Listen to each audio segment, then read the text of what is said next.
Hala! Ewan ko lang. Sino pumatay dun, Ten? Sino pumatay dun, Ten? Apat agad yung namatay? Paano nangyari yun? May distractor ata eh. Ten, sino pumatay dun, Ten? Sabi nito. Nakita ko pa si ano eh. Sino yung kasama niya 24? May kasabay siyang lumabas ng ano kanina. Ng pool.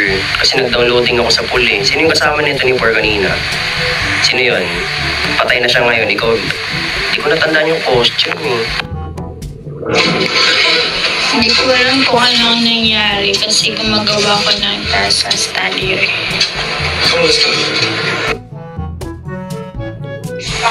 Akala ko si 6 yun nakasalubong ko. Kaso nagaling kasi akong security room. Tapos akit ako dun sa punta akong power room para mag-calibrate eh. Pero patay na si 6. Parang violet kasi yung nakita ko. So ayun, kakarating ko lang doon sa power room. Nagkakalibrate ako at saka nag-open valve. So kung nakita mo si 6, it means may cosmetic. So ewan ko lang kasi kakarating ko lang doon sa power room. May task ako doon 2. Siguro may magician din dito. But 4 na agad yung patay. So nasa power room na ako nabutan na report. Nasa hall lang ako. Nakasalubong ko pa yan dito nung pumunta akong arcade. Nakasalubong ko pa lang, may namatay na agad. Baka siya yung pumatay. Nasa kantin ako, tapos papunta ako ng hall, tapos may nag-report.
Sabi ko si number 8, pinatay niya sa pool si number 2.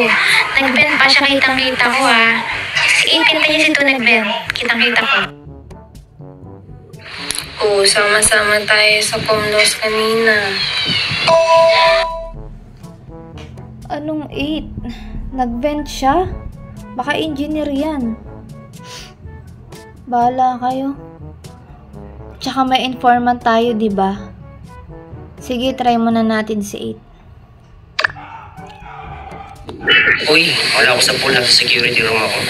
Nadaanan ko pa nga to si Juan doon sa bar, di ba? Tinuloy ko na yung downloading data ko kaso nag-comlost. Kilala kong kaliskis mo, oy. Nag-aantay na lang kung maayos yung connection. Kasi nag-report ka na doon. Nasa security room ako. Yan si Juan pa nga nag-spawn yun doon sa may bar. Nadaanan niya ako. Nadaanan ko siya doon. Baka naman baka naman colorblinded ka na 12. Ano bang kulay ng 8? Baka kasi 11. Ewan. Ako nasa hall lang ako. May kasama ko nun sa hall eh. Pero yung kasama ko sa hall umalis. Hindi ko lang maano kung sino yung Si 12 yata yung kasama ko sa hall.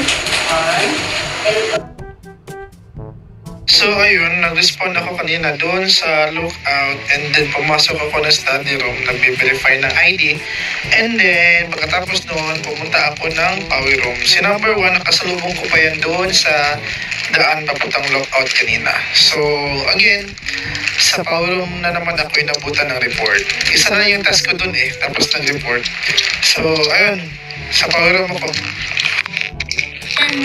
So, hindi ko alam na, ito kayo kasi blood siya kung may pinatay niya. Pinatay niya muna mag siya ng blood sa pool. Sinungaling na sa itbo na, may engineer ba na pumapatay. Kita ko ito. Self-report yan, 12. 7 at 8 magkakampihan. 7 at 8 magkakampihan. Paano masabi? Muna ka lang natin, promise.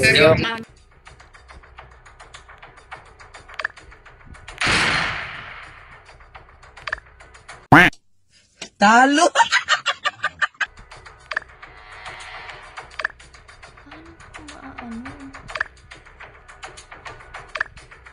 Hindi ko na mati-change ticket. Hindi ko na ma-change ticket.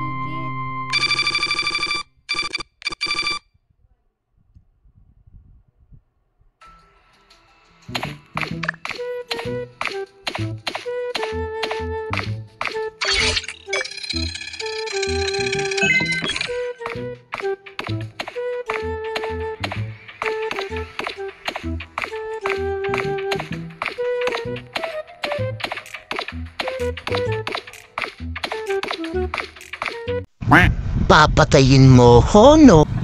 Kaka-overthink mo yan, be.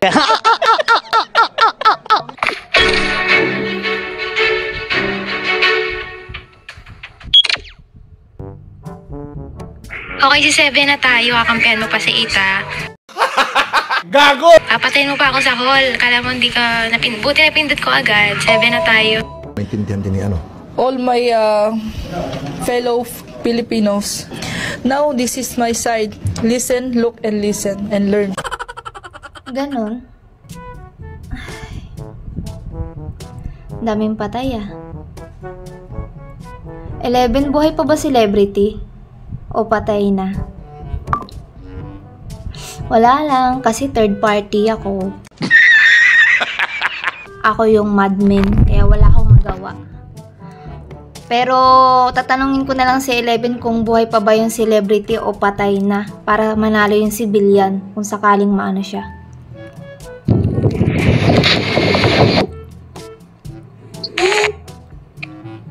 So ako pa talaga Well, buhay pa naman Wala pang tumunog So ako nasa courtyard ako nag-open valve 2. So doon ako inabutan ng report. 7 tayo, 7. Ako, tinutulungan ko lang kayo, Third party ako na walang pampatay. Wait a minute! 7 na tayo. 7 na tayo. Para ba ng civilian?